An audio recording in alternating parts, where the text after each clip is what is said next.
What's going on, everyone? My name is Everett Delorme, and it's been a little while. It's been a minute. It's been quite a few months since we've had a podcast, but we're back.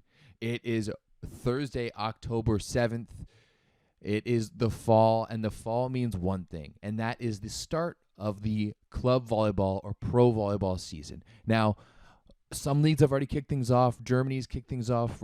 Poland, a little bit of stuff in Russia as well. But today we're going to be talking about the granddaddy of all leagues, the one that is basically unanimously known as the best league in the world.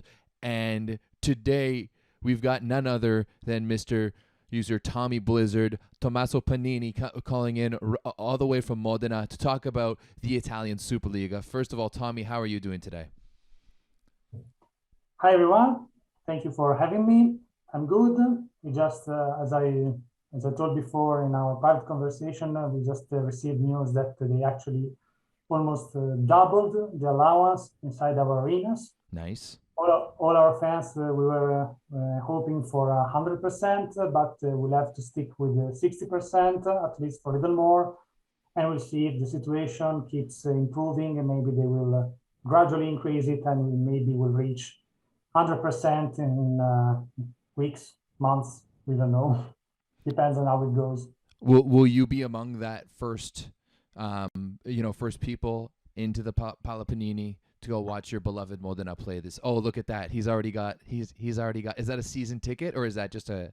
It is my season ticket. Wow, look at that! So you're going to be there live on location. It's been a long time. You did not get to go see any volleyball last year whatsoever, correct? One game. One game. Because they if I remember correctly, last year the limit, when there was actually a limit before they closed it down completely, was 1,000 people. Mm-hmm. So Modena had more than 1,000 subscribers, so they had to rotate the ticket holders. So I just went to one game, a very short game, a 3-0 game against Piacenza, which was going in Piacenza was in a very rough situation. They were in very bad form, lots of injured players, so it was a smooth 3-0 win. But on retrospect, it was something we rarely saw in Modena last year. But hopefully this year will be different. Yeah, that's exciting.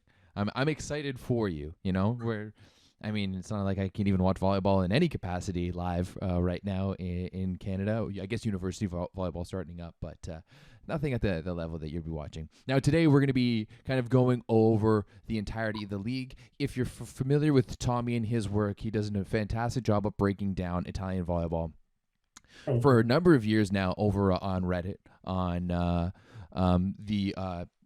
volleyball subreddit, and of course you are a beloved member and very active member of the Volleyball Source Discord as well. So basically we're going to be kind of just going an overview of some of the transfers that have happened last year to this year, kind of give an overview of some of the teams. Then we're going to kind of go through the teams. We're going to have Tommy kind of rank where his teams are, or we're going to start at the bottom and work our way up with some discussion, of course, and then we're going to give some of our predictions for this season. Now, correct me if I'm wrong, but we do actually kick off the season this weekend, no? Yep, Saturday we have the first match. I think it's Padova versus Lube. It's the first match on Saturday at 6 p.m. Italian time. And then on Sunday, the 10th, there will be most of the matches, because if I remember correctly, there will be one game which will be postponed to Tuesday, I guess. But yeah, most games will be on Sunday.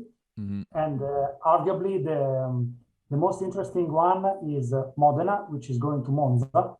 And probably it's the most leveled match of the first match week. Yeah, absolutely. They'll be traveling to Monza, so unfortunately you won't be able to be there. For Canadian fans, you will get a chance to see some Canadian action first off in the first match on Saturday, as Eric Lepke will be playing for Padova. Last year he played his first season in Ravenna. He made the switch over. I'm excited to talk about them because I think Padova is actually going to have a pretty good year. I think they've got a really, really nice squad put together, and I think Lepke's going to be right in the middle of that.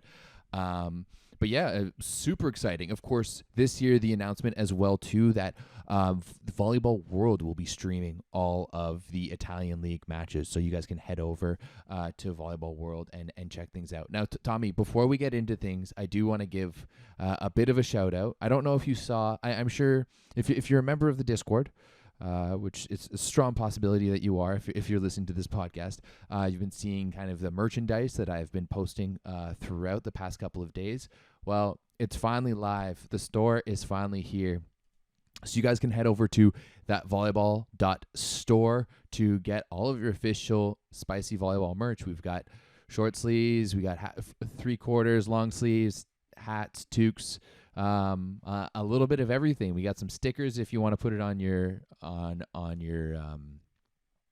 laptop, water bottles, coffee mugs, cell phone covers, a little bit of everything. We're going to be adding some volleyball source gear soon as well, but I mean, I think the Spicy Volleyball stuff is it's a little bit more apropos because it very much represents the Discord, our fun little community that's grown quite a bit. Definitely does. Yeah. I mean, Tommy, and as I mentioned earlier, you have you're a big credit to that as one of the people who probably posts the most in the Discord. You're definitely up there in that like top 5 percentile. I wouldn't know. Actually, have most channels. I kind of silence them because, it's not like I can keep track of volleyball, in all over the world. But of course, when in the area when I can actually give some contribution, like Italy, of course, but also occasionally on CEV or FIVB. I try to do my part because I think volleyball deserves more spotlight, and I don't know how the situation is in general, but of course in Italy everything is shadowed by football or soccer, as you call it, but also basketball, racing, both car and motorbike, they all have more exposure than volleyball. So I think I want to do my part to increase the visibility a bit because it really deserves it. Every time I bring a new fan to a volleyball match, they get out there really excited, say, I didn't know that sport was so fun. See? Absolutely. I mean, we're if you're listening to this, we're kind of preaching to the choir, but yeah, exactly. Well, without further ado, let's get into it. Let's start things off now. Yeah. Where do we want to start? Do we want to start with some of the transfers? Do we want to start? We can talk about Prism Toronto, who have joined the league. Kind of, how do you want to start with this overview? Well, I don't know how you prefer. I guess. I mean, I can give you some kind of introduction. Yeah, let's go with that.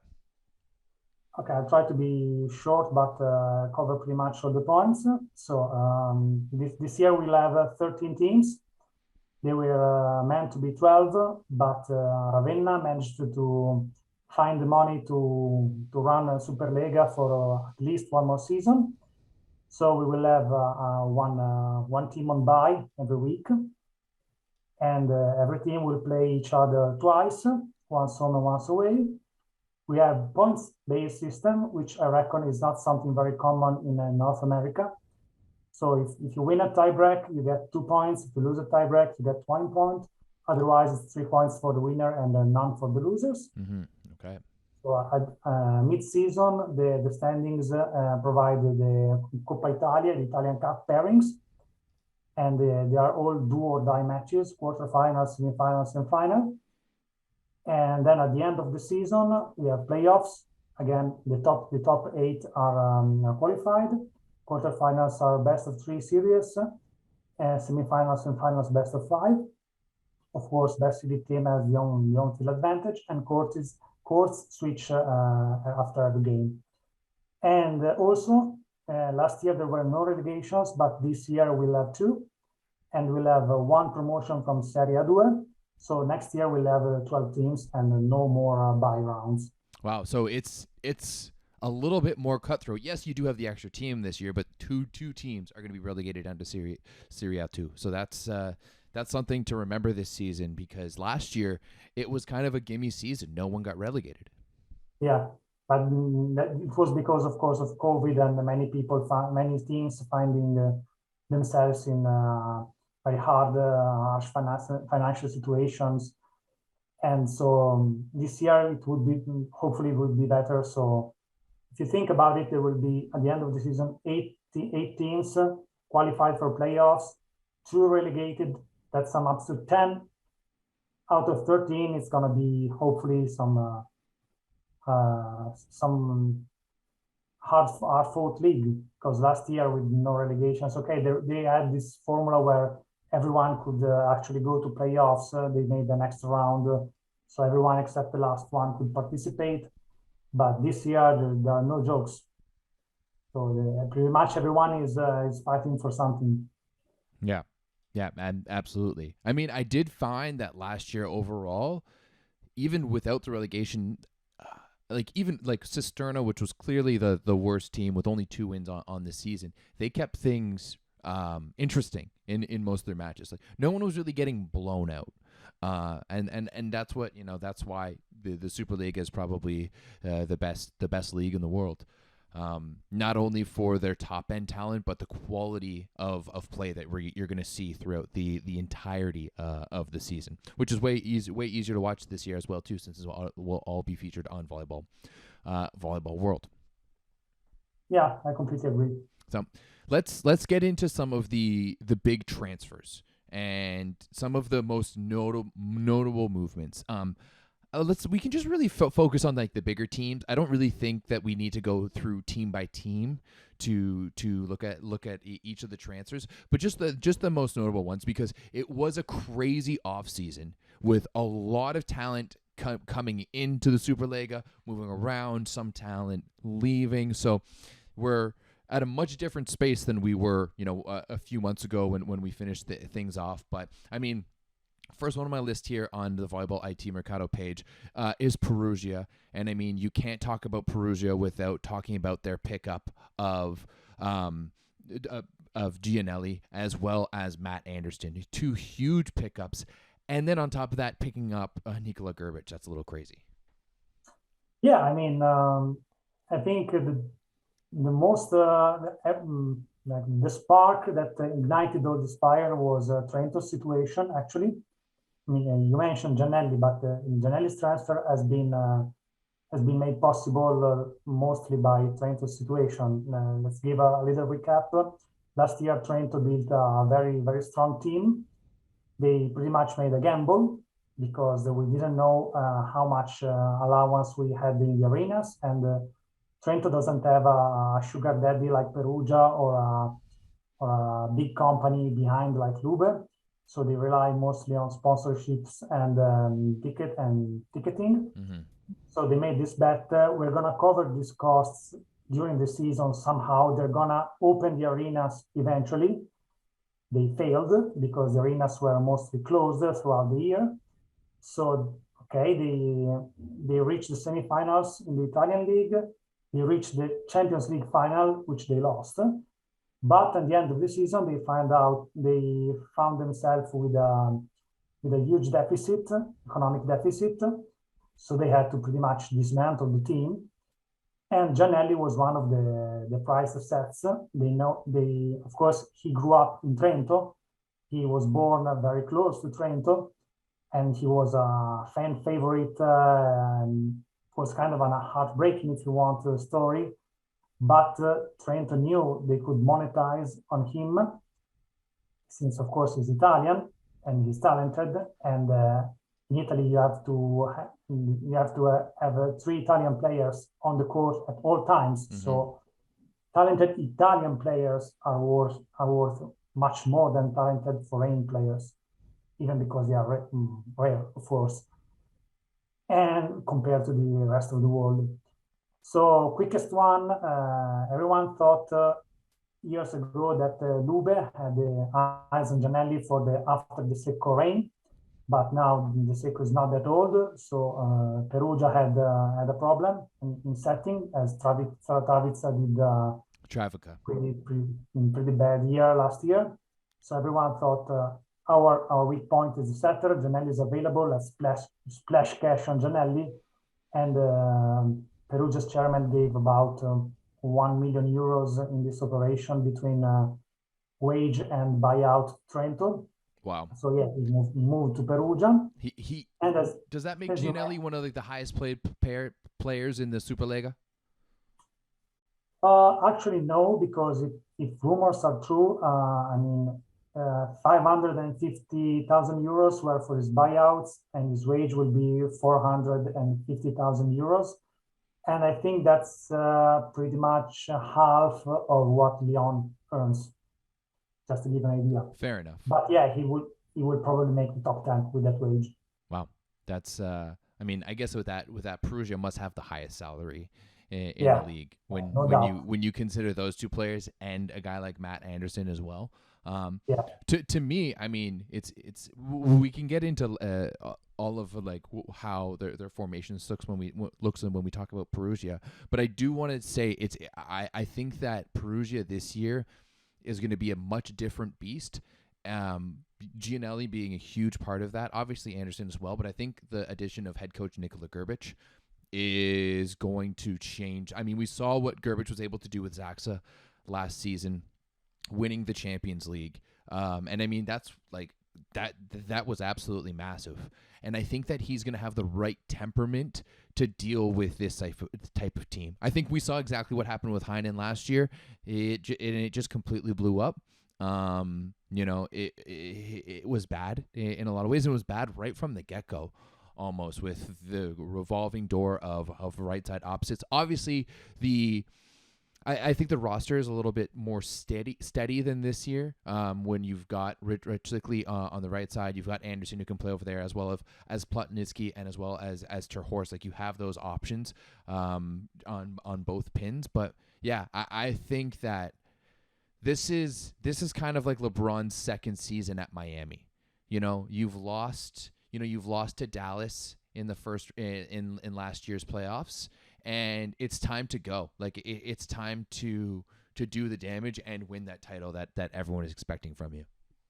Yeah, also because since Perugia signed Lyon, which was at the time probably the biggest signing in volleyball world. Absolutely. They managed to win, I think, one Italian Cup and 2 Italian Super Cups, something like that. Mm-hmm. They never reached the Champions League final. They lost a couple of Scudetto finals. I mean, they underperformed, basically. When you have Lyon, you are supposed to be the favorite in pretty 100%. Much every competition. Yeah. And they didn't deliver. There was always some problems. They choked big time the first season. I don't know if you remember. They were up in 2 sets in the Game 5 final against Lube. Mm-hmm. That since then, if you remember, they were onto a losing streak of finals. It was almost incredible. But then they got reverse streaked by Lube, and since then they never got that close to a trophy anymore. So for Perugia, it's definitely time to deliver, or people will start raising questions about if there's an Italian saying that says the fish is always thinking from the head. So people will start questioning also the management. Yeah, I mean, I think people are going to start questioning Leon as well. And I think there's a huge question mark on him right now. The fact that, you know, his club team has not performed up to par the past 2 seasons. And then if you look at his national team experiences too with Poland this past year, losing in the quarterfinals of the Olympics, losing in the quarterfinals of Eurovolley, or sorry, semifinals, no, it was the semifinals. Yeah, they destroyed Russia, and then they lose to Slovenia for the 4th time in a row. So I don't know how you can't start questioning Leon in terms of being like, is he really the best player in the world if he can't get the job done on the biggest of stages? Yeah, to be honest, he wasn't the guilty one in that game. He played good. It was maybe other players didn't really deliver, but I will say this on the other side. Lyon when playing for the Polish NT, when the Polish national team was world champion. They added Lyon to a world championship team, and they stopped winning. Yeah. I mean, so this was kind of correlation doesn't mean causation, but I mean, some people will start asking questions, of course. Yeah, hey, that's absolutely. That's what I'm thinking here, right? Is that like if you're the type of superstar player that can't get it done with other players and it needs to be all about you, and I have no means I'm saying this about Leon because I think that this is actually the case. Everything that I've ever seen from him, and I mean it's only ever been from afar and on streams and whatnot, has always seemed like he's a great teammate and that he's a great addition to any team. So it's definitely a bit of a conundrum to see, but I don't know. I think that this season they've got a solid squad and they've got players everywhere, and they're going to be able to do well. But we can kind of discuss that in a little bit. Obviously, the next team that we have to talk about is Lube Civitanova, adding a number of solid players to what was already a really, really good roster. Bringing in Ivan Zaitsev, which is absolutely massive. Now, I know he's injured right now and won't be playing, but of course, coming in right behind him is the rookie phenom coming straight out of BYU, the Puerto Rican Gabby Garcia Fernandez. So that's absolutely massive. Picking up Lucarelli from Trentino, who started the season last year really, really poorly, and we kind of bashed him a lot on the Discord, but he turned it up and had a great finish to their season as well. And of course, joining guys like Juantorena and Simone and De Cecco. How can you not have Lube as one of the favorites to win the SuperLega and, of course, eventually the Champions League as well? Yeah, I completely agree. Also, they won 3 of the last 4 Scudettos, if you count out the gutted COVID season, which ended with no champion. So they already have a well-established winning mentality. They have a team which is already tight-knit. I mean, they made moves, but the core of the team is pretty much the same. And most people would be tempted to see, okay, but Juantorena is aging, he's 36. But I mean, have you seen him playing recently? He doesn't look 36 at all. And it's been a number of years that people, including myself, say, okay, but the Juantorena is getting older. This year will suffer from injuries. He's injury prone. I mean, in the last 3 years, 4 years, he didn't look like he was aging. I mean, maybe he's not that explosive anymore, but he still delivers like in the good old days. And when in clutch times, you know that he will deliver. So he doesn't look like an aging guy to me. No, and I think another thing to keep in mind with Lube as well too is that the youthfulness that they have, like we already talked about Gabby Garcia Fernandez, who's going to be able to step in for Zaitsev, but for Juantorena, you've got almost a mini Juantorena in Yant, right? Yeah. Sitting right there on the bench. And I mean, as a Canadian, I know what Yant can do when he opens things up, and they too tend to play kind of in similar ways. So I think that you're going to be able to see kind of that load management at like Kawhi Leonard, because you're going to be able to bring in Lant and your Yant, and you even got Yuri Kovar, the 420 master, out there as well. So you know what? I think that Lube is another team like through and through that's just very strong, and of course with a guy like De Cecco who's running the offense. I mean, we really saw what De Cecco was able to do, just willing that Argentinian team to a third at the Olympics this year. Yeah, we saw that. We Italians saw that. Yeah. Oh yeah, for sure. It's you know what? Like, how can you not kind of pick Lube as a team to repeat? You cannot simply. I mean, we'll go maybe deeper in where I rank them against Perugia and the others, but yeah, they are definitely a very strong contender. I mean, I read recently an article on volleyball.it. They collected some bookmakers quotas for this SuperLega, and they ranked Lube 3rd. And I said, wow. Maybe you know something I don't. I would never rank Lube 3rd. No, but definitely not. They are the professionals. But if I can, I would use that information to cash some money on Lube Scudetto. Yeah, seriously, because it's tough to put them on the 3rd with the roster that they've got. Yeah, it should be interesting. Now moving on, we're just going to go down the list. We talked about Trentino quite a bit, and obviously it's a much different team than we had last year.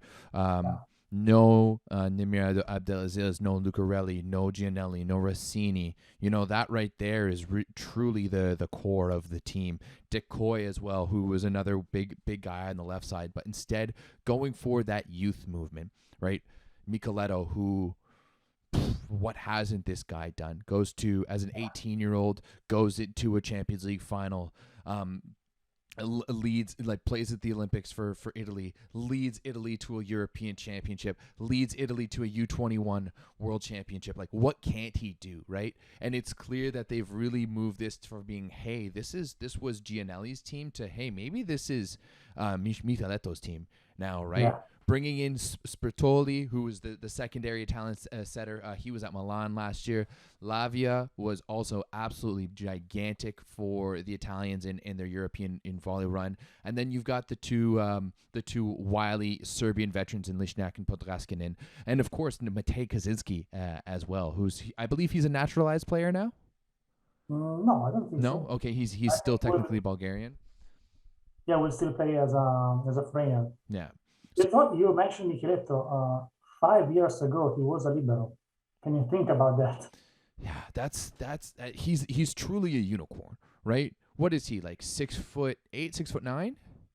I don't know imperial units in what is he in centimeters? 202. 202. Okay, so he's up there. He's 6'8" around, and I really recommend going to Rossini's Instagram. If you scroll down a bit, you'll find out two pictures of him and Micheletto. One when Rossini was playing in Modena, and Micheletto was a libero in Trento's youth. They took pictures together, and they are about the same height. And Rossini is about 186 or something like that. And then they took another picture last year when they were teammates. And of course, Rossini is here with respect to Micheletto. So he grew 20 centimeters in 5 years. At 16, you don't normally grow that much that late in your life. Mm-hmm. So yeah, he's kind of a nature freak in a positive sense, of course. And yes, as you just told, he's incredible. I mean, he can pass, of course, as a former libero, and he can attack, he can serve, he can block. But what impressed me the most is that when I first saw him playing in Trento last year, I said, okay, this guy is going to be good, but he needs to grow, because at the first time he didn't have many options when spiking. When he often tried the cut shot, he almost never went for the line shot, and it was kind of predictable after a while. This summer, everything changed suddenly. I mean, this guy managed to add tools, line shot, narrow cut shots in just a few months. So I was amazed by it. It was incredible. And now, yes, Trento has the luck to have a guy like that, which is 20. I don't know if he's already 20, but he was born in 2001, so he's really, really young. And yeah, I mean, as Oasis used to sing, it's coming in a mess, going out in style. I mean, you lost Gianelli, but you have another franchise guy here ready for you, so you can have him to rebuild around, and it's not a bad deal ultimately. Yeah, not a bad deal at all. Really, really young team. Of course, another guy that we didn't really mention, but we're probably going to see this year is Panali on the opposite. Once again, with that situation where you've got an older player in Matej Kaczynski, who is, obviously one of the legendary players in Lega Volley history, was still getting it done last year for Verona. Yeah, he played at Verona, right? But I definitely think that you're going to be able to see them split the time, especially with the way that Panali had, especially the way Panali started last season. I think that's going to be interesting. Next up, let's talk about Modena. Of course. Modena is a team that last year just didn't have the horses, right? They had Grubenikov, they had Michael Christensen, but just everyone around there, they just didn't have the horses. This year, though, that's changed completely. And you really have to look at this year's championship, in my opinion. I mean, you're the expert, so you'll let me know. But I mean, I'm gonna talk about Modena here, so you don't get too biased. But Modena is you. How can you not have them in with Perugia and Lube as a potential title winner?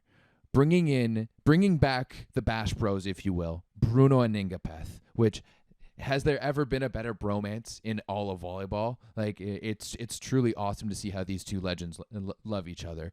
Also bringing in Leal, and of course, one of the top scorers in the league, and the one guy who can really compete with Leon numbers-wise, Nimir Abdelaziz. This team, and of course the aforementioned Toto Rossini as well. You know, arguably the best Italian libero. So all of a sudden, Modena goes for a team that was competing for 5th last year. You know, all the way to a team that, hey, we could win the entire SuperLega again this season. Well, you forgot to mention Daddy Stankovic, and Rob will be very angry for that. Yes, of course. Daddy Stankovic is was he there last year?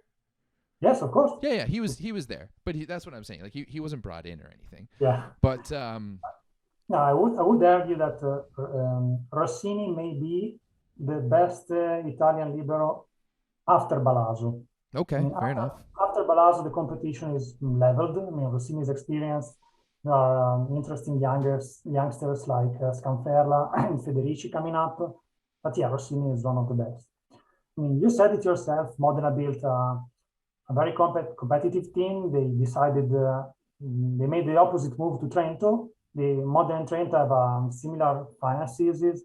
Modena is funded by sponsors and ticketing as well. But they decided instead, opposite to Trento, to basically tank last season. So they kept whoever they could keep, namely Christensen and Rebenikov, and they built the rest of the team with what they could afford. And at the end, they still managed to win the 5th place playoff, so it wasn't a complete disaster. But of course, Modena is used to compete to much higher levels. But this still managed to this allowed to keep the costs down. So this during the year they could reorganize, and meanwhile, of course, there were vaccination. The situation got better. We have the arenas opened as well, so they could fund a much better team. And Modena is likely to have a problem with the roster depth, though, because they have a very strong starting 6. But the bench is maybe not that competitive. And if you look at the starters, their average age is 32.5 years. So they have a very experienced roster, but the line between experienced and old is very thin sometimes. Mm-hmm. So of course, they're not, except maybe Stankovic, they're not that old. But during an entire season, age can be a factor. Of course, Modena doesn't have to play Champions League. They will play the CV Cup. And it's likely that until semifinals or even the finals, they will have weaker opponents, so they could just send the reserves in. So they won't have the problems that, for example, Lube could have.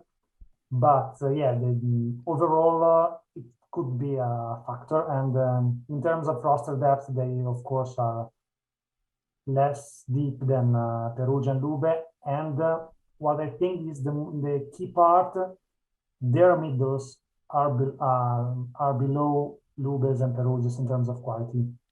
Yes, absolutely. I definitely don't disagree with you there.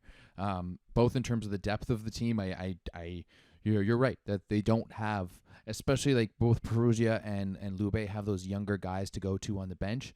Not really the same tier. I mean, you can maybe make the, not even like Swan Engapeth. I mean, one of those guys that, like, if he didn't have the last name that he did, his brother wasn't who he was. You know, he's probably not playing in Italy, right? Like, let's be honest. Let's be honest. But, however, I do think that one thing that Modena has is the fact that I think that maybe Modena won't be as strong over the course of the regular season.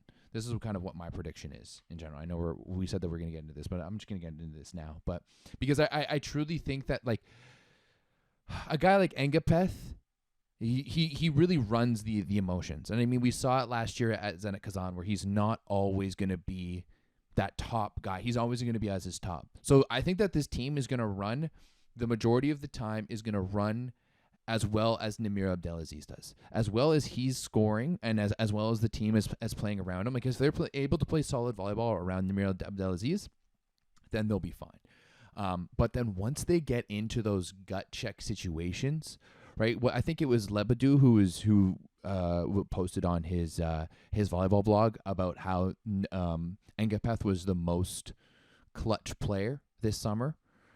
In terms of points after 20. So I think that with this team, like there's so much, like you've got Engapeth, and then you've got realistically like maybe like let's call it the Tom Brady factor in Bruno, right? Arguably one of the best setters of all time, like definitely in the annals of volleyball history.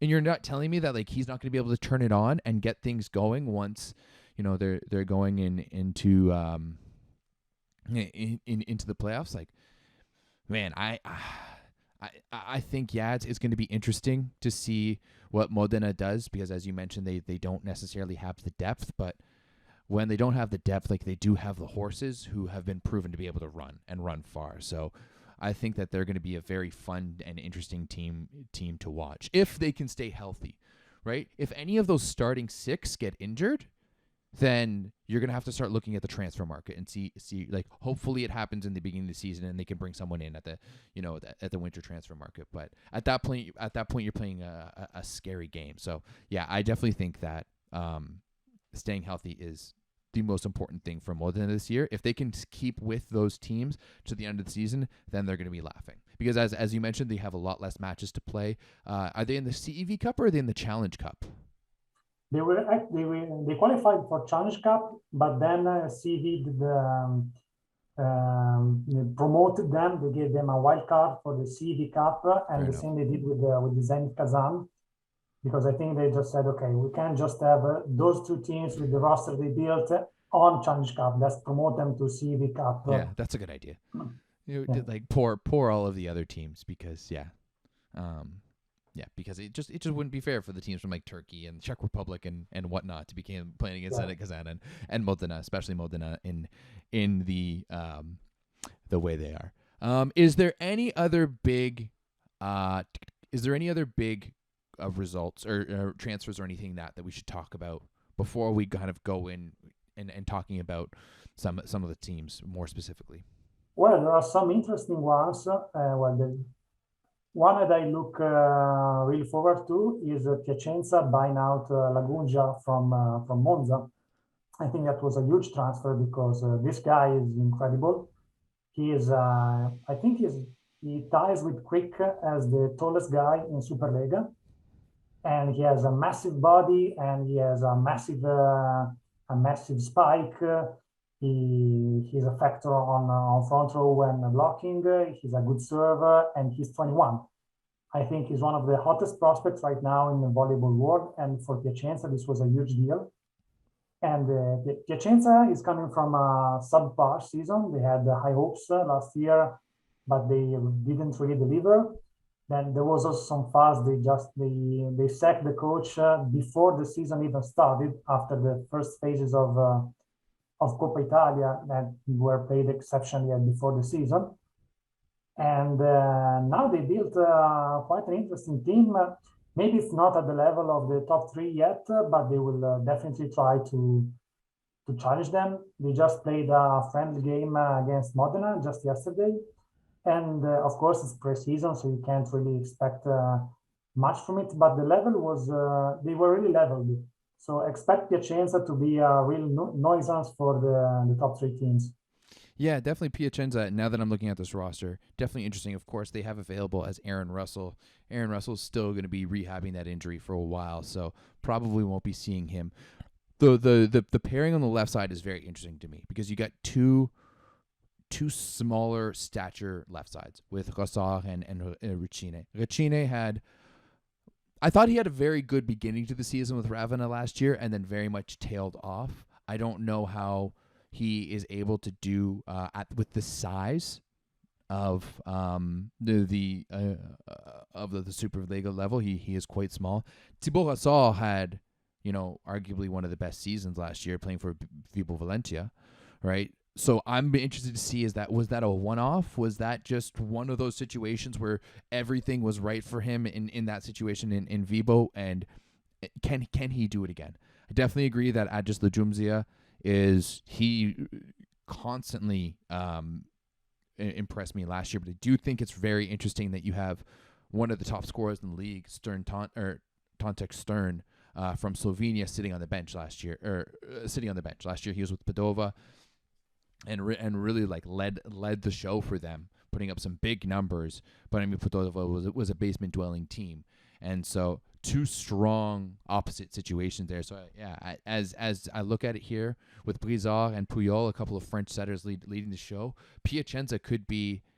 I feel like this roster is less flashy than last year's roster, featuring Grosjean and whatnot, but might have the potential to do more damage. I could definitely see them in a tight battle with them and Trentino to see who's gonna pick up that fourth spot. Yeah, definitely. I completely agree. Both teams have lots of question marks, and I think whoever will be able to turn them into exclamation marks will be the winner in this fight.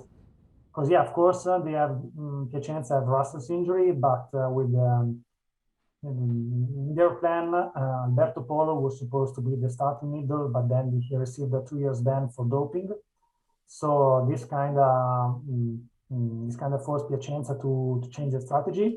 They signed Holt, which is of course maybe in a downward phase, but it's still still Maxwell Holt. Still Maxwell Holt. But absolutely. If you want to play Holt, you have to bench either Russell or Rossard for Recine, which is a tough call, of course. Mm-hmm. But when you have a player like Lagumja and solid left side hitter like Rossard, maybe you can afford to have a guy who's maybe not that impressive on front row like Recine, but he's pretty good in passing. So maybe you can allow that, and also the libero is also very good. So I think that they can kind of afford this gamble. Mm-hmm. But there is also, of course, the downside. As we say in Italy, there may be too many chicken in one hand. Yeah. Too many rooster in one hand. So when Russell is healthy, will he be okay to be benched for Recine, or if they bench Holt, Kaneski is not exactly first tier material. Mm-hmm.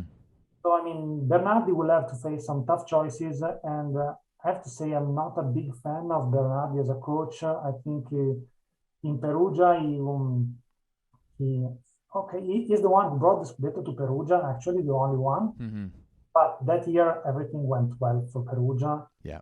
And when he had to manage more talent, like when Lyon came, he made some mistakes. And when I listen to his timeouts, he seldom gives some technical points, some strategy points. He's just saying, let's have the eye of the tiger or something like that. And that old school coaching where it's more about that fight mentality as opposed to giving actual information.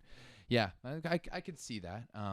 But yeah, I think you're absolutely right. Looking at this roster now and seeing how many foreigners, how many different flags in Italian that we have up on Volleybox here, it's really going to be tough, because you're always going to have a foreigner as your setter and as your opposite. So right there, the whole right side of the court is taken away by foreigners, right? So you're going to have to have your libero, one of the left sides, and one of the middles at all times be Italian. So you're right. And that's weird for a team like Piacenza, who they're not even in any CEV tournaments, right? Like there's at no point they're going to be able to run the majority of their roster. So interesting roster build up here by Piacenza. Yeah. Yeah, of course, what you said about Italian strategy is true for most teams. Of course, if you have the luxury to have Giannelli or Zaitsev, you can have other types of situations. But yeah, I think there are two teams. If I remember correctly, only two teams will have a start in the Italian opposite, while setters more so. I think at least 4 of them will have an Italian setter. And but yeah, that's the position they will where they concentrate the Italian sports. Also because we have a pretty good libero school, so we have a lot of good Italian liberos, and I think there will be just one foreign starting libero this season. And so yes, that's the strategy that most teams followed.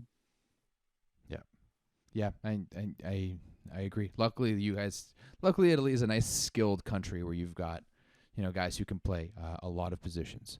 All right, any other notable transfers, or do you want to get into breaking down some of the teams here? Well, there is at least one we should talk about, which is Yuji Nishida going to Italy. Oh my goodness, how could I forget Yuji Nishida? Oh my, actually, here, I don't know if you won't be able to see it, Tommy, but maybe you can pull it up on your phone. But Volleyball World posted a hilarious photo the other day, and it's a picture of Leon and Nishida together, and like the caption was something like, if they were on the same team. And one of the top comments is Matt Anderson. Look at that with the waving emoji and a crying emoji. Like, let's just throw Matt Anderson to the wolves, right? Screw Matt Anderson. Yuji Nishida, way better than him. Like, hilarious. I thought that was absolute gold. How we just completely forget that Perugia picked up someone way better than Nishida, way more proven than Nishida. And they're just like, yeah, screw him. Let's promote this guy who's playing for like a questionable team in Italy. Yeah, I mean, but we make on Discord we make lots of fun about it because, of course, there's this policy about some websites which we will not mention. Then you have this kind of mentality on which if you have lots of followers and if your videos get lots of hits. Then you're automatically good. It's not always like that. But in case of Nishida, I mean, it will be interesting. I mean, this guy, factor out all the media attention he got. I mean, this guy is one of a kind. I mean, he's a Stola Rossini, but he seems to have springs on his legs. And it's the first time he joins a very, very competitive championship like Italian SuperLega. So, I mean, the hype is really high. And I think it's going to be either boom or bust. Either he fails miserably and goes back to Japan with like his head down, or he becomes a sensation and he may be targeted for a bigger team next season. I think it's going to be interesting, really interesting to see how Nishida will play in SuperLega. It's going to be a really interesting feature. Well, according to some comments on this page, Nishida's proven that he's a beast even in the Italian league. So I don't know where these people are getting their stats from because he literally hasn't played in a match at all. But apparently he's already a beast. So gonna be interesting. But yeah, I thought that was interesting. But yeah, you're absolutely right. I think last year Valencia was really the team that surprised everyone. They came out so strong, and I mean, I think at the beginning of the season, where did you have them in your preseason ranking going into the year? Where did you think Valencia was going to end up? I think I put them in 6th place. Let me check. Yeah, 6th place. Okay, going into last year? No, last year. No, last year I put them 12th. Yeah, they were the second, absolutely. And then the second worst, and shame on me, but yes. Yeah, but and I mean, looking at this roster. Like, yes, you have Nishida, but I don't like with Douglas Souza like their outside hitters are huge. Like Mauricio Borges, Luka Basic, and Douglas Souza. To me, it's just it doesn't have the same magic that Thibaut Rassard and DeFalco had last year. And I don't know if those guys on the left side, and I mean even down the middle, like I just don't know if they're gonna have enough to be able to compete at the same level as they did last year. It's true, but yeah, last year they managed to reach fourth place. So of course, I expect them to do worse this year, also because the other teams got way better. Mm-hmm. So, at least 5 teams better than Vivo, of course. But I think from sixth place onwards, the competition is very thin. I mean, who I ranked ninth could be could reach sixth place very easily. I mean, the differences between sixth ranked team and ninth ranked team is very thin. They're all, to me, they look pretty much like they are on the same level. I'm not very huge on either Monza or Milano, but I think that Vibo has, well, first of all, I'm a huge fan of their coach. Baldovin did wonders in Padova in the previous seasons. And last year in Vibo proved that he's the real deal. So I have a lot of faith in their coach. And also, I mean, the Brazilian trio, it's on a different level than Ishida, but yeah, it's either boom or bust for them as well. But I mean, the three of them know each other well. They could build a tight-knit team. I don't see it very improbable for them to reach sixth place. But again, the competition is very tight for that sixth place, so anything can happen. For me, it's really going to have to be how well it's a lot of foreigners, and then you've got David Saida, who's going to be setting. And to me, it's going to be that connection. Last year, the connection was possibly the best in the league with his hitters, and the way that he ran that offense last year, up there with DeCecco, up there with Gianelli. But I'm gonna have to see how it goes. But I'm not as hopeful as you are, let's say, about Vivo's season this year. And of course, there's Nishida. Yeah, we'll see.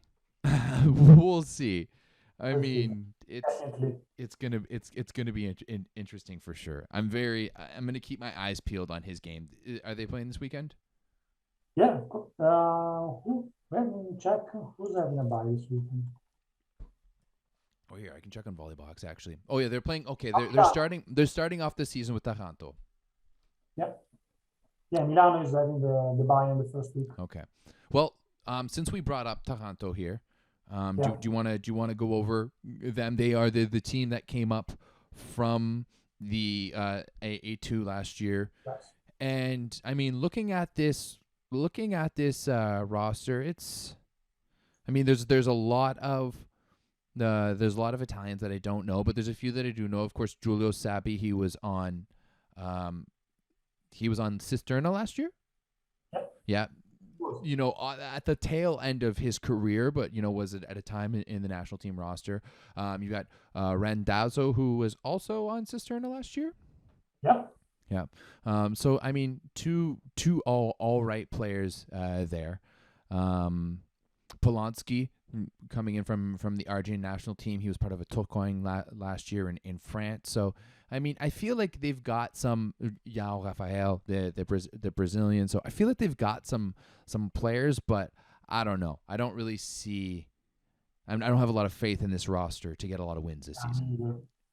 Me neither. I expected more actually from them because last year they were stacked in the A2. They brought in a lot of players who were SuperLega regulars, so they had a really stacked team for the level that Serie A2 has. Mm-hmm. So they got promoted fairly easily, but since the roster they had in A2, I expected something more for the SuperLega season. Mm-hmm. You mentioned Sabbi and Randazzo. Honestly, I had enough of them. I mean, Sabbi is really injury prone. He He missed lots of games through injury in the past years. He's definitely past his prime. He's 34. And Randazzo is younger, is less injury prone, but it's been years that we are waiting for him to blossom, and he never did. In fact, I really hope that their coach will eventually realize that Sabbi is not that much of starter material, and will start instead Tommaso Stefani, which is the under 21 national team starting opposite, who was starting the team that won both the under 19 World Championship 2 years ago and the under 21 championship this year. He was consistently one of the best scorers, at least until Micheletto arrived and joined the team. Wow. And this guy is huge. He's like the third tallest player in Italy. And he is 21, I think. Yeah, 2001 and 210 centimeters. So he's a big boy, like 6'10". Yeah. So I hope he will start, actually, because he has the potential to do better than Sabbi.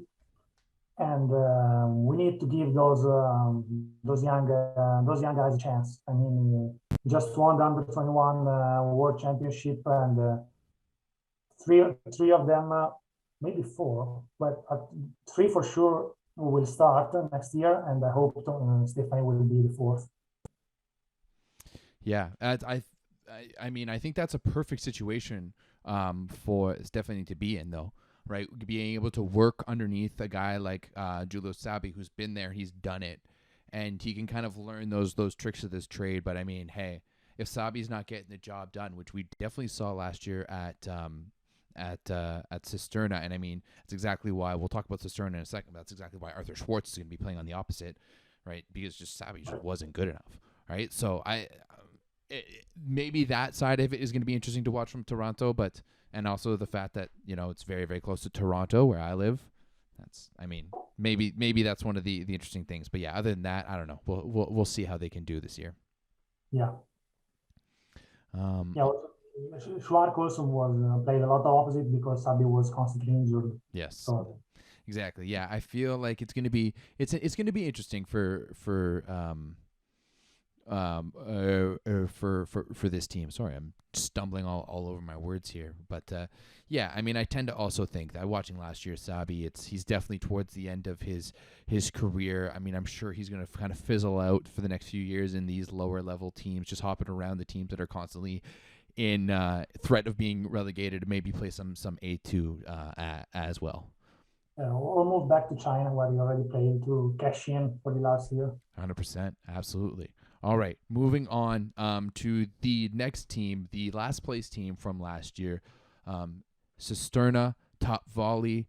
Now, this is a team that I think is in a much better position than last year. Yes. And that I think that they've figured out some of their inabilities to score. And I think it's going to be a really solid team this year. I think they're going to win a lot more than just 2 games. Yeah, I mean, on one hand, and it's been at least 3 years since every year I put faith in Cisterna, formerly Latina, and every year I get disappointed because of something. There's always something that goes wrong in Cisterna for some reason. Mm-hmm. But this year I really, really find it difficult to not put my faith in Latina for a number of reasons. First of all, the coach. I really like the new coach, Fabio Soli. He did wonders with both Ravenna and Monza. And then last year, he was sacked maybe prematurely in Monza. They were off to a sloppy start, and they decided to sack him. But I think he's a really good coach, and I think he will do well in Latina. Second of all, they built a rational team, if we can say that. I mean, Schwartz did really good last year when he was moved to opposite. Mm-hmm. And there will be also Stephen Marr in the team. And he will have probably, he will be anxious to play again after he got benched a lot of times last year in Milano. So he will be eager to play and to prove his SuperLega material. And of course, we just talk about Italian youngsters. We have Tommaso Rinaldi playing in his first starter year.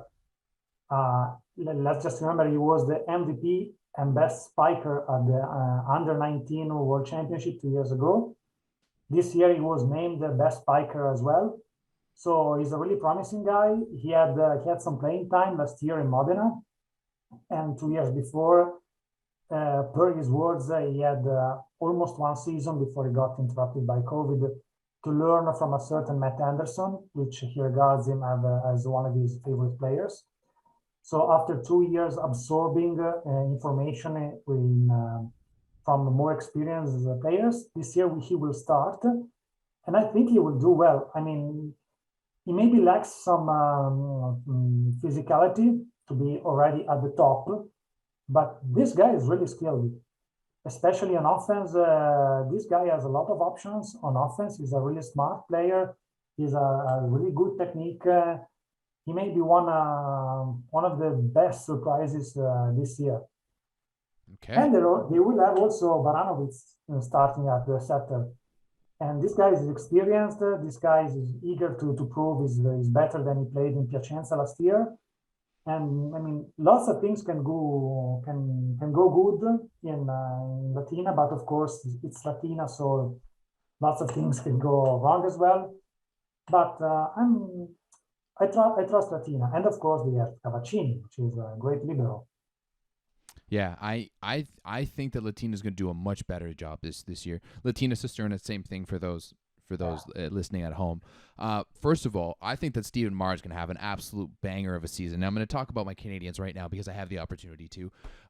I thought, like last year, he was putting up career numbers for Milan in the first half of the season and was really carrying that team. And you saw everyone was praising Ishikawa when Ishikawa would put up big points against teams like Padova, but then would completely fall apart against the teams in at their area of the table or higher. And Marr was playing on the left side, he was playing on the right side, and then for some reason just got the short hand of the stick. Was having a fantastic year, was hitting over a 40% kill percentage, was actually like outswinging Ishikawa in a lot of categories, and yet was put to the bench in so many different areas. And I think that Marr is the type of player that you just need to run, and I really hope that this new coach here just lets him do that. I like the pairing of Baranovic and Marr and Rinaldi as well. I think that I think that this Latina team just has a lot of things to prove, and they're done being kind of walked over. And that last year maybe the roster was a little bit, let's say, shinier with a guy like Kevin Tilly there. We all saw Kevin Tilly come in, and it was gonna be like, oh man, this is gonna be a good thing. Seganov, running the offense, and just never got going. I think that moving Arthur Schwartz to the right side is going to be a huge opportunity to him, and I think that's going to be one that he jumps on very aggressively. I think that we're going to see an interesting year from Schwartz. I think that we're going to see some errors. We're going to see some kind of like what just happened plays on both sides of the ball. So I'm like, how did he hit that ball? How did he get that kill? How did he get that block? But then there's going to be a learning curve too, right? And I think that's going to be interesting. That's why I think that this Cisterna team, as you said, the top teams are pretty set, but then under that, it's kind of very fluid in terms of the Milan, the Ravenas, the Padovas, the Veronas. So it's going to be interesting to see where they come out. But I would ship them in the top 10. I put them outside of relegation for this year. Yeah, definitely. Yeah. So it's going to be interesting. I think that I'm really excited to watch the two most intense members of the Canadian national volleyball team, both from Ontario, just on the court, just hyping each other up. Like I think that's going to be awesome. It's going to be a lot of fun to watch. Yeah, definitely. I mean, you mentioned Ravenna, but I would put Ravenna out of that list. I think they're dead last in terms of rankings. Ravenna has a really poor roster. I mean, I don't recognize a name on this roster. Yeah, I'm having a hard time as well. I mean, I recognize a couple of names because they played in Italy somewhere along their career, but I mean, the only beacon of hope I put in Ravenna is that the general manager found some diamonds in the rough in the past. I mean, players like Lavia, Riklichki, Vernon Evans, Lubke. I mean, those names were mostly unknown to the Italian public. He brought them to Ravenna. They played really well. I don't think it will be the case this year because, I mean, some of the names are not even that young. So I'm really pessimistic about their chances, but who knows? With their GM, anything is possible. Yeah, it's going to be interesting. You know what? It's probably going to be between Ravenna and Taranto, who are going to be the two teams at the bottom and who are going to be trying to fight off relegation. So it should be interesting. We don't really need to talk about Ravenna anymore. Yeah. We've already determined that they're going to suck. Moving on to a team that was second last year, but is a team, as I mentioned earlier, I think that Padova is going to have a very good season, and I'm very, very excited to see this group of players play together. It's a completely different team almost than last year. Of course, like Kavika Soji, as we mentioned, Tontek Stern is going as well. But the players that they brought in, most notably, I think Zimmerman and Weber. The Zimmerman and Weber, you got the two Germans there, the setter and the outside. Like I think it's two young Germans who are eager to make their mark, right? We saw Zimmerman; he's kind of been sitting in the shadows at Perugia these past few years. Weber had a fantastic year at Friedrichshafen. I think those two young guys, it's really gonna work down to them. But going on to the left side, when we look at Matthias Bartolo and Eric Lepke, that's where things get very exciting for me. Because last year, the only reason I liked watching Padova games, and I didn't until like probably towards the end of the season, was because of Matthias Bartolo. He really impressed me, and he's another one of those guys along with Lavia and Micheletto, and I guess Rinaldi, who's kind of the next generation of Italian left side. So I really think that this Padova team can maybe upset some teams sometime. Remind me of the Padova team from a number of years back where you had James Shaw setting and Stephen Marr on the left side for his first year. I think that was 2016, 2017. A team that can kind of push some of the bigger teams like that. Yeah, definitely. They have a very young roster, a very interesting roster. And they have, if I counted correctly, they have four players who are in the under 21 teams who just won the World Championship. And actually three, because Bottero was in the senior team. Mm-hmm. But Schiro was there, and the starting middle Crosato was there. I think maybe the libero Gottardo was there, maybe it was Catania's backup.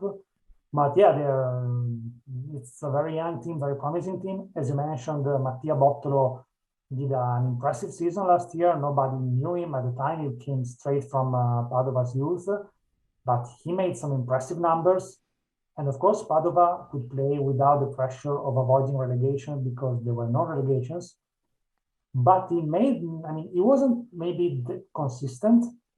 He had some down games. He got subbed a couple of times, but he's 20, 21. He's really young, so it's normal to have ups and downs. And as you said, for a Schwark playing opposite, there's going to be a learning curve for a player that young.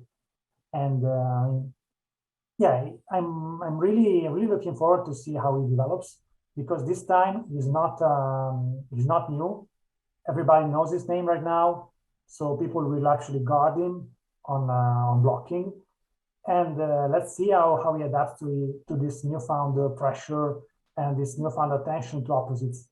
But he has the talent, and he has to find some consistency and experience to develop into a world-class player, because he has the means. And the rest of the team, it looks young and promising as well. You mentioned Lubke had a good maintenance season in Italy, and despite playing in a team that was an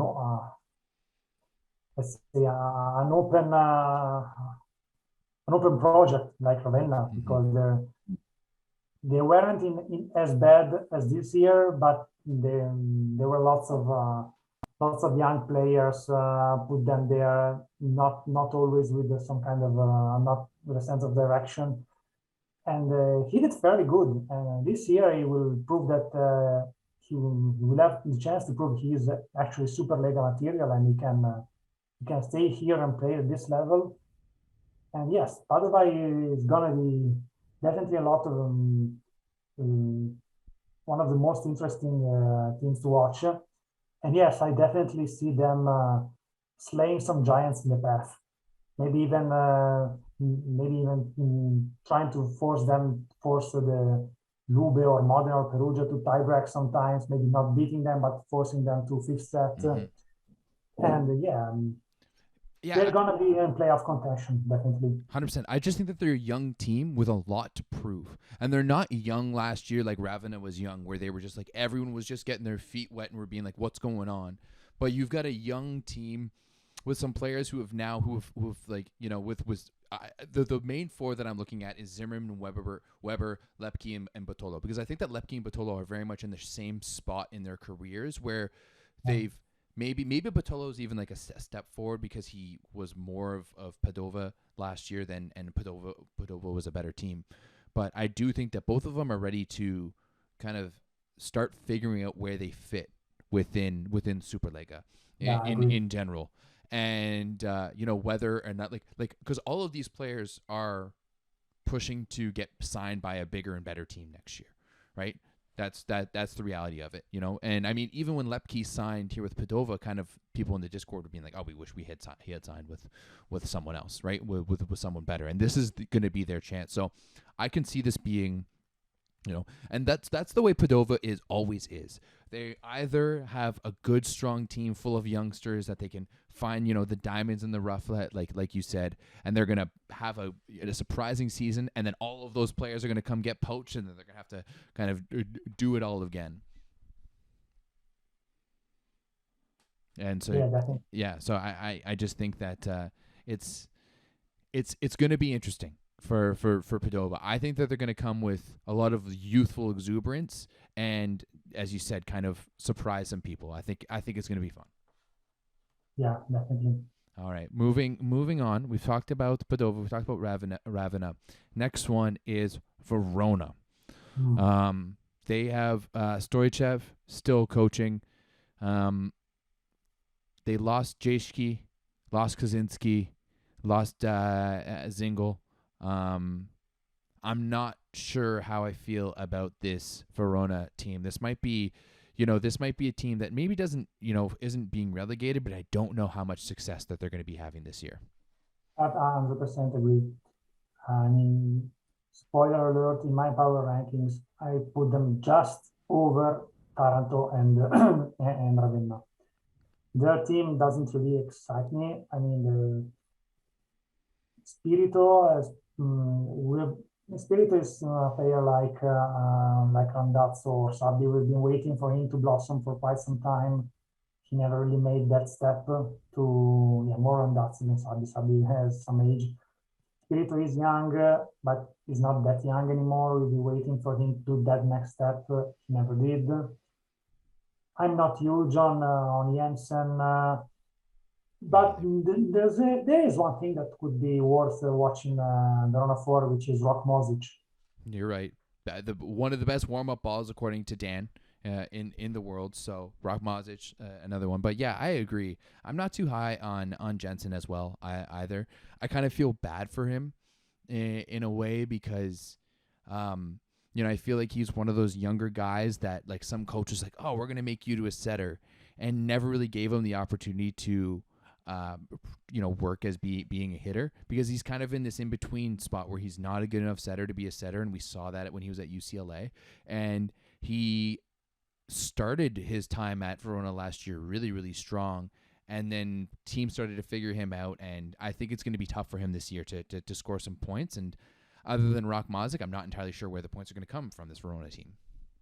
Yeah, I mean, yes, and when you arrived in Verona last year, he came mid-season.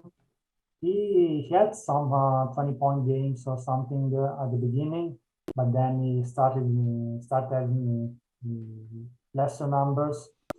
So yes, they will have a hard time finding points unless, of course, Mosic and Asparov have a have an exponential growth or something. But their middle sources seem kind of weak, so I'm not very huge on Ravenna. On Verona. No, I don't think. I think Verona is going to be a basement team as well.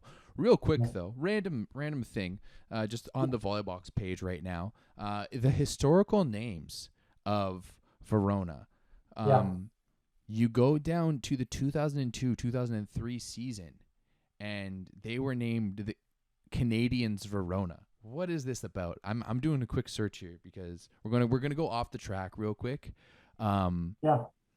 They changed name twice in the last 2 years. They had the name Blue Volley Verona for quite some time. Then they changed to Nuova Blue Volley Verona, and then this year Verona Volley. This is all fiscal reasons, basically.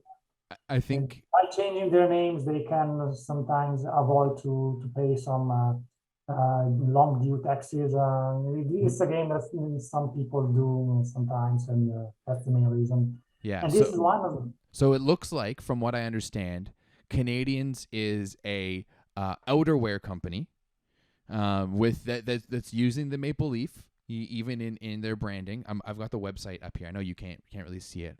So they must have sponsored Verona's volleyball team back in 2002, 2003.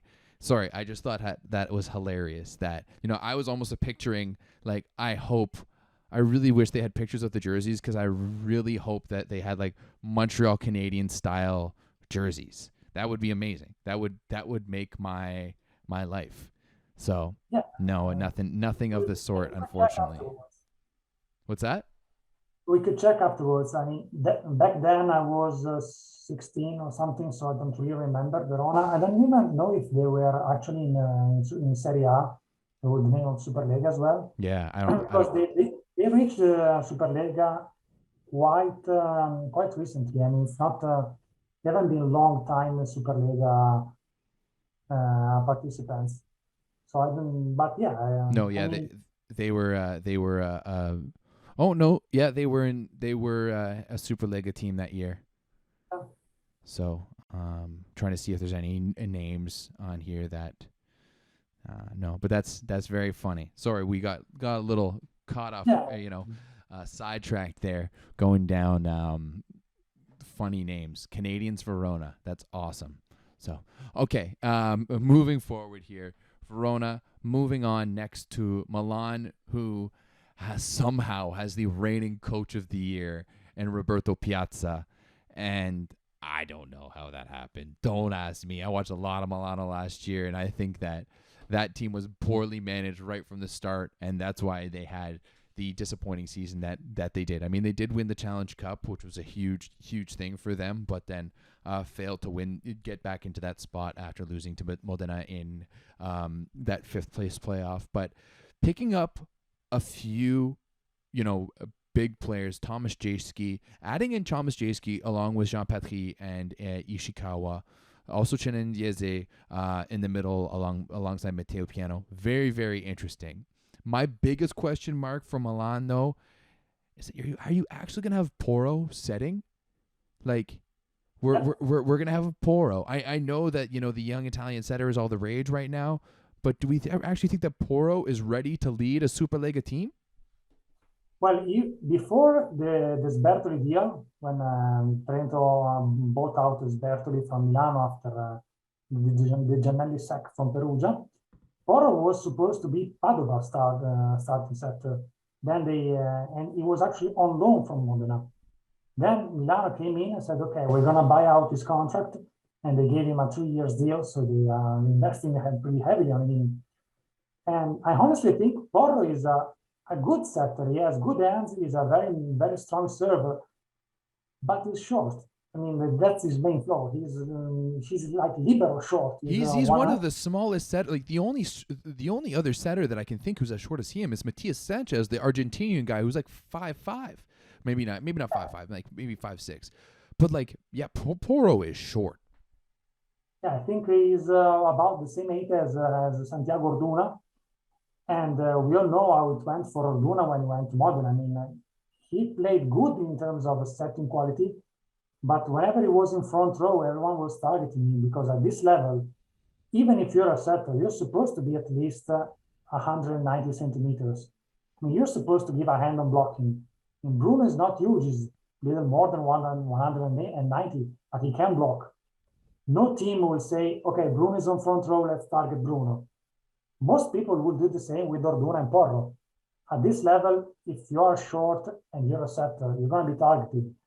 And unfortunately, like Red Auerbach said, I can teach a player everything, but I can't teach him eight. So this is going to be something that he will be likely bear for the rest of his career. And it's a shame because the guy is actually good. He has good hands. He's a good server. But yeah, it can be a major flaw in his game and in Milano's strategy. Yeah, I think it's going to be interesting to see what he does. I mean, I do forget that he did play for Modena last year behind Michael Christensen, so he got the chance to learn. Sanchez is 5'7". Thank you, Sebi the plug. But yeah, I don't know. Like, all Gianelli is going to do when they play Milan is just set high balls out to the outside. You've got Anderson and Leon, and it's just going to be OT all day. Like, it's, unless Milano starts employing a blocking strategy similar to Zaxa, what Zaxa employed altogether when you had just Toniutti just pull out completely. So it's going to be interesting. I think that Milano might take a hit this year. I really do. I think that they've got all of the players around it, but it's going to be interesting. Patry has to stay healthy. That was one of the big issues that they had last year, and I don't know. I They have lots of injury-prone players. Yeah, and I just don't. Jeschke is injury-prone. I mean, it's going to be a lot of question marks. Yeah, like can Jeschke carry this team when Ishikawa isn't playing well? And that's to me, Ishikawa is a very spotty player. I know he gets the Japanese treatment where his, and I truly think that I think this all comes down to me is like the purchasing power of the Japanese volleyball fans, because there's so many more and they do such a good job at promoting the sport over there, and it's such a part of popular culture that these players like Ishikawa and Yuji Nishida are just, they're kind of appeared to me maybe like a head taller than they are. So I think for those of you who have followed me, it's not that I dislike Ishikawa or Nishida. I think that they get a lot of hype for maybe not that much of a reasoning. I don't know. I like Ishikawa. I think he has good skills. Maybe consistency is not his biggest quality. But I mean, even when he was playing in that famous Siena team, the one where there was Maruf and everybody was hyped about Siena, and they ultimately got relegated, he was consistently one of the best players in that team. Okay. So I think he is good. Maybe he's a little pumped up by Japanese media, but I think he deserves a spot in SuperLega. I don't disagree that he deserves a spot in the SuperLega, but I feel as though some put him amongst some of the top outsides in the league, and to me that just isn't realistic. But yeah, I mean, Milan this year, I think they're going to compete for a playoff spot. I'm not sure if they're going to be able to crack that top 8. Yeah, completely agree. It's going to be interesting. Now, is there any other teams that, like, we've gone over Modena, we've gone over Piacenza? Monza. You are right. We have yet to touch Monza, and I mean, hey, I think that Monza is going to be another team that is very interesting. Yeah, you bring in Gregor Gorzer, who's another player who's kind of at the end of his career. You've got Santiago Orduna. You lost Maxwell Holt. Just Galassi or Grozdanov, like, are any of those guys going to be able to get it done in the middle for Monza? Yeah, I think Monza got a pretty huge downgrade from last year. Last year, let's not forget, they reached fourth place, best result ever in the history of Monza. Mm-hmm. They reached the Scudetto semifinal. Yeah. again, best result ever. But this year, I'm not really high on Monza. I mean, as you said, they lost Lagungia to Piacenza, which is a huge loss. And instead, they got Grozer, who is 36 years old. Last year, he missed lots of games due to injury. I mean, he's not the Grozer that played in Russia and smashed all the things in his way. I mean, he's clearly in a downward path, and I don't really see him carrying the team. But the question is, if he's not carrying, who's carrying? I mean, Javornok has been doing good in his SuperLega years, but not great. He's a guy who lacks consistency. He can play a game and score 25 points with like 60% kills, and the next game he'll score like 9 with 30% or something. And he's a very inconsistent player, and it's a shame because he actually has talent. But in the other starting left side should be Davis Kiba.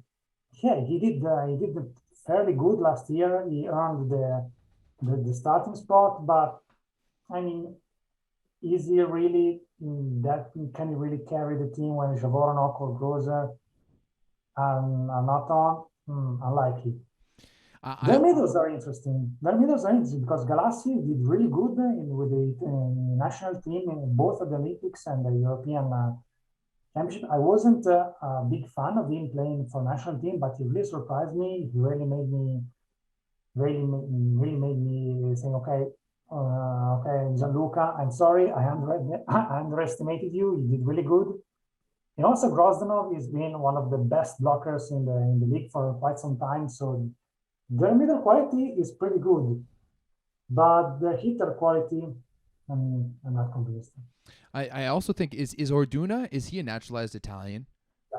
Yeah. Oh, okay. So I was gonna say like this, like they might be another team too that gets into the, if Orduna was still Argentinian, that this might be a team that struggles keeping Italians on the court, right? Because if Orduna was a foreigner and Grozer and Ronak can't pronounce his name. Daviska, like Grozdanov, like there's not that many Italians on this roster that I feel like can actually step in, especially since it's Mitrostinovic, the Croatian right side, who's going to be able to step in for Grozer. So not too high on this Monza squad. I think kind of their ship has sailed, let's say. Yeah, I agree. All right. Yeah. I think last year, fourth is probably as high as they're going to get. I'm guessing they're going to be in CEV Cup then. Yeah. Okay, so might be a team to beat up on in the CEV Cup. For one of the bigger teams, I think Modena and Zenit Kazan being in the CEV Cup with them doesn't make things very, very, very good for Monza. Also, I guess Monza, since the Monza you have on the main league is the same team you have on the same club you have in the women's team, and it's interesting because the women's team spent a lot of money. They built a very, very competitive squad, while the male side actually didn't. I mean, it was, as we said, kind of a big downgrade from last year. So I think they decided to spend all their cash on the women's team because they saw an opportunity to make a good season. Also, the women's team will play the Champions League next year, so maybe they were more motivated to put the cash on the women's team. That's very possible. I mean, their women's team is competing, whereas the men's isn't so much. Hi, Rob St. Clair. How are you? Yeah. No, I definitely agree. I don't think Monza is in. I think that last year, you could kind of see equality all throughout the entirety of the league. I don't know if it's there this year. I really don't. I think that it's going to be much more top heavy. I think that there's going to be a clear and distinct, like, you're going to have the front of the pack with the top three teams. Maybe you can throw Trentino and Piacenza in there. Then you're going to have the middle of the pack, and then you're going to have the bottom of the pack as well. Yeah, I see at least 4 different tiers that are clearly distinguish each other. You have the top 3 dogs. Then you have Piacenza and Trento fighting for the second tier. Yeah. And you have a very fluid one going from 6th to, I guess, 10th. Then you have Verona, which is slightly better than the bottom two teams. But yeah, you have the middle tier is going to be really interesting because, as you said, the level is very, very close among those 5 teams belonging in that tier. But yeah, the other tiers seem really clear apart from that. Yeah. All right. Let's. Do you want to go through kind of some of the? We'll wrap this up by going through 13 through 1. Yeah, why not? Okay. Well, for me, 13, I've got Taranto. How about you? Ravenna, definitely. Yeah. Okay. Taranto. Ravenna is worse than Taranto. Yeah, but Taranto is at 13, and I've got Ravenna at 12. Yeah, I have Taranto at 12. So. Okay. Fair enough. Verona at 11. Yeah, me too. Yeah. And then I've got Monza at 10. Whoa, Monza 10. Well, okay. I ranked Monza higher. I actually ranked Padova at number 10, but as I said, it's very fluid. Okay. Padova at 10. So where are you going to go with Cisterna at 9? Latina at 9? Yeah. Okay. At 8, who do you got? Milano. Okay. All right. At 7. Monza. And then finally at 6. Vibo. Okay. Yeah, I know it's a bit controversial, but I think I decided to put some gambles in it because I have faith in Vibo. I think Monza, despite all the downgrades, is still a competitive team.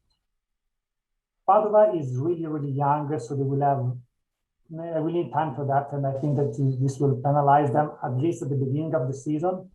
Maybe they will climb up some rankings in the second part of the season. But as we said, from 6 to 10, very fluid. Anything can happen. If a time traveler showed up right now and said, "Hey, Vibo got 10th," I said, "Okay, not really surprised. Bit disappointed, but not really surprised." And if you said, "Hey, Padova is 6th," yeah, bit surprised, but not that much. So pretty much everything can happen. Yeah, I mean, I know everyone ships off Vibo because they got the best player in the world in Yuji Nishida, but I'm like looking at the roster right now. I don't know.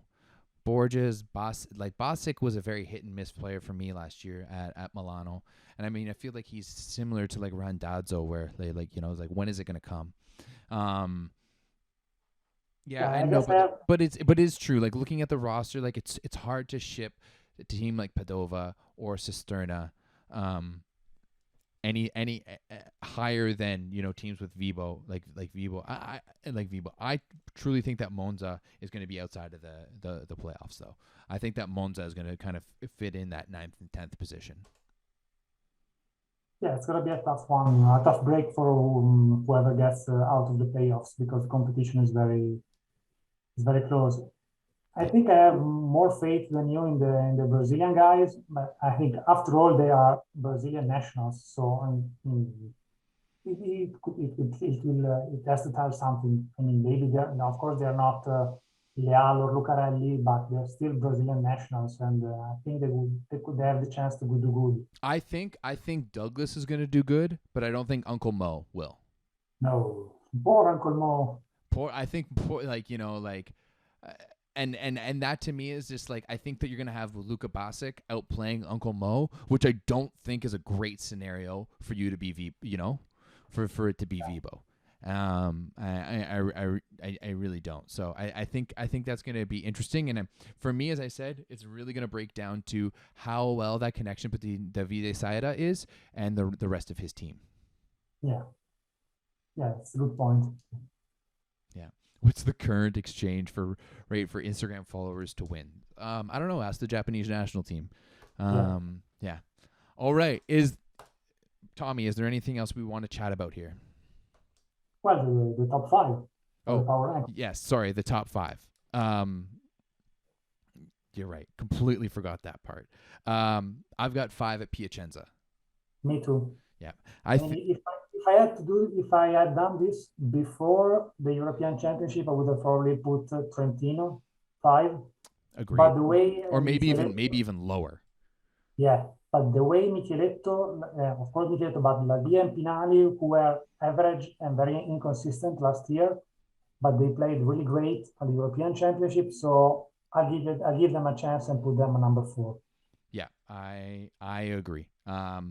I think that Trentino is going to kind of figure it out. I think this is kind of a new dawn for Trentino Volley. But you know what? I feel like every time Trentino goes through one of these stages, and I'm always like, Trentino is like, they're going to be crap. And then they always like, they're just one of those clubs that their rebuild is never really an actual rebuild. You know, it's just like we're going to get knocked down a little bit. We're not necessarily going to be fighting for the title, but we're going to be able to work our way back up.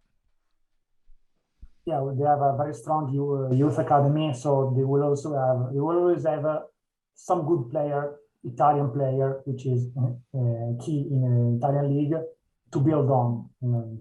Yeah, absolutely. All right, at 3, who do you got? I put Modena. Okay, yeah, me too. I'm glad you did because I didn't want you to get mad at me, but it's just like we talked about it earlier. I think that the depth of the roster is going to be their kryptonite, and it's hard for me to see them go through a season without some type of injury that's going to hurt them significantly. Also, I think they're the same time you've got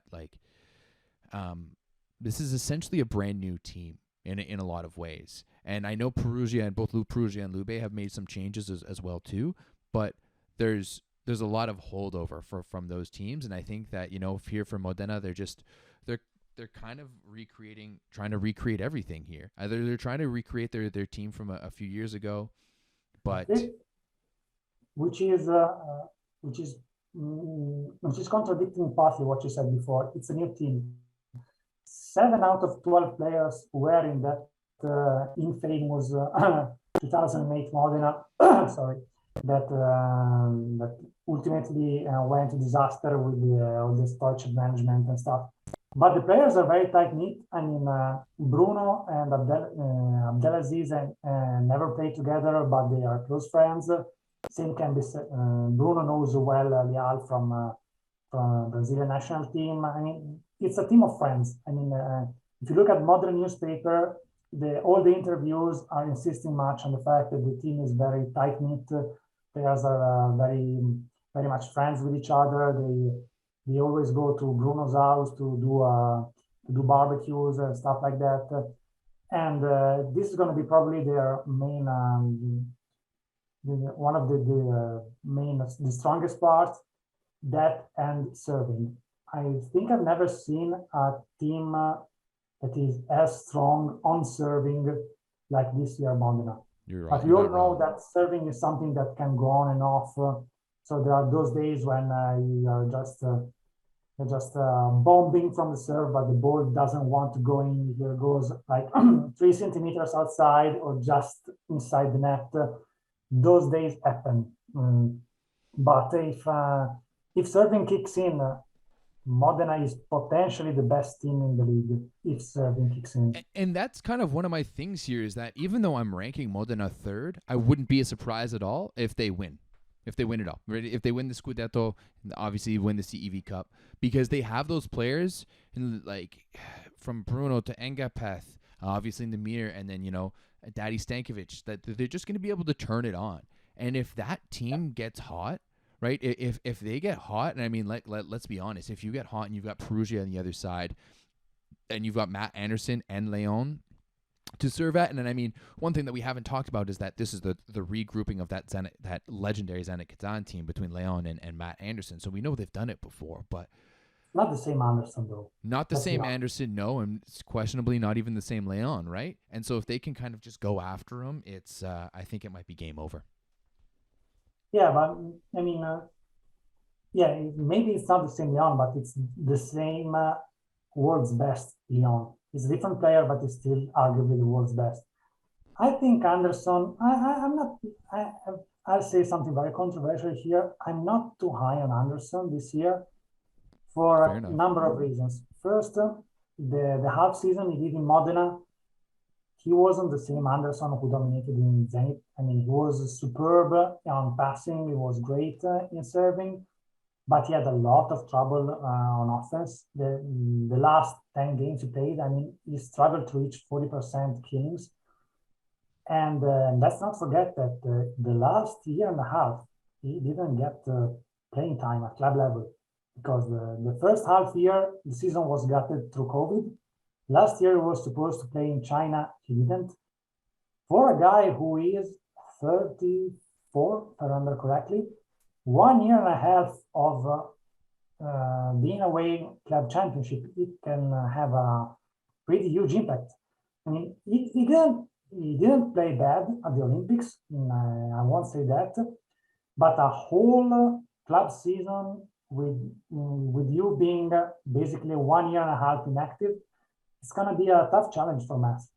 Yeah, I do agree with you. However, I do think that, we talked about the depth of this Perugia roster and the fact that, like, he can play on the left or the right. You've got Plotnitsky who can sub in on the left side. You've got Terhorst who can play on the left or the right. And you've got Rich Licky, right, on the right side. So you've got those opportunities to, like, hey, if Anderson's not happening, hey, Plotnitsky, you're going to come in, and you know that he's comfortable slotting in right next to Leon because he did it all last year. And maybe we get into a situation where Rich Licky isn't getting it done and Anderson gets moved over to the right side. You've got Plotnitsky and Leon, or even maybe Terhorst jumps in there. So, I don't know if I don't know if that Matt Anderson not being up to snuff is going to be as much of an issue as it potentially could be. Yeah, you made a good point. In fact, I ranked Perugia higher. Namely, if you want to do the last part, I ranked them number 2. You put Perugia number 2. Yeah, I did because yes, they have an impressive roster. If you take player by player, if you do an average, they might be higher than Lube, but it's Perugia. I mean, all things can happen in Perugia. Perugia is a tough environment to work with. Ask Zaitsev, ask Einen, ask Afanasievich, ask lots of people, ask Bernardi. And I mean, the Gino Sirci, the owner, is a guy who likes to splash money on the team, but he's also a guy who likes to surround himself with lots of yes men. And you see what happened last year. Nobody thought Heinen would be, and we know Heinen is okay, he's not going to be a yes man, and Sirci has to respect the fact that he's Heinen, but he ultimately didn't. He sacked him during a Scudetto final. And this year, nobody thinks he can do something like that to Grbic because he's Grbic. Because he's Grbic. But it happened to Heinen. Why can't it happen to Grbic as well? I mean, it's very tough. I just think that Grbic is a different type of coach. Heinen was never an all-star. It was never an all-star player. Heinen is known to bring up those smaller teams and to make it work, and to take a team that is maybe supposed to be less talented than it is, like the 2018 Polish roster for the World Championships, and mold it into something else through, in Netherlands as well. Yeah, exactly. Right? Whereas I think that a team like this, you're dealing with superstars, and it's more about managing emotions and managing a team in that type of fashion. And, like Grbic has all of the accolades. He has all of, in terms of the player, like Leon has to respect that at any level. I mean, Anderson's going to respect that. Plus, he did it last year. He did it with Zaxa, right? He won the Champions League last year with Zaxa. So I just think it's really going to be, it's going to be interesting for sure. But if I was to put my money on it, I would put Perugia. And maybe if you told me that Volleyball IT is ranking them third, like, third is of course too low. But between them and Lube, it's gonna be really, really close. Because Lube, on the other hand, I was watching some statistics on SuperLega. Lube, as I think that is the second oldest team in the league behind Modena. Mm-hmm. But they are very experienced. They are very tight knit. Everybody knows each other well. I mean, let's not forget that while incredibly talented, Perugia is going to have his first season with a new setter, and as much as talented Giannelli can be, first season in a new club is tough for any setter. So, Yeah. so I don't know. Lube just seems need like more ready to win. I mean, I would give Perugia 1 year and then maybe the following year. But again, they're like this. They're very, very close. So Perugia winning wouldn't surprise me, as long as Civitanova going second wouldn't surprise me. Modena winning will surprise me a bit, but not that much. So it's very, very tight knit. Fair enough. Well, yeah, it's going to be interesting. It gets kicked off on Saturday. You guys can check it out on Volleyball World TV. There's still going to be some games on Ray Sport. Yep. One per week. For all of you Italians or all of you VPN users out there, but yeah, gets kicked off on Saturday. Another season of the SuperLega getting going, and I think it's going to be interesting. Yeah, it will definitely be, and I really, really look forward to start, even because hopefully we will go back to the arenas. But also as a let's say neutral fan, when there's gonna be like Perugia versus Lube, or Lube versus Trento, Piacenza versus Perugia, it's gonna be really, really interesting matches, and everyone should enjoy them. Yeah, absolutely. And if you're looking for a place to enjoy the matches, you should come join. If you're not already joined, you should come join the Volleyball Source Discord. The link should be in the show notes below. If not, if you head over to the website, you can get over there. Or if you can't find it, just DM me on Instagram, because yeah, that's honestly, there's nothing better than watching the game and chirping on the Discord. There's memes flying everywhere. There's hot takes, spicy takes. There's tons of stuff. Tommy's dropping knowledge. Monty Johnson's dropping knowledge. Of course, Rob St. Clair and Dan as well everyone's just dropping knowledge. So it's a good spot to watch some games. And yeah, come join us. And then finally, one last shout out. Make sure to go check out the thatvolleyball.store. You can find all of your spicy volleyball needs, and I'm sure we'll be adding some other things in the coming weeks. So, Tommy, first of all, I can't thank you enough for coming and joining us today. It was a long one. If you guys made it this far in the podcast, thank you very much. Appreciate you listening for 2+ hours as we go talk crazy about volleyball. Tommy, when are you going to be posting your preview on Reddit?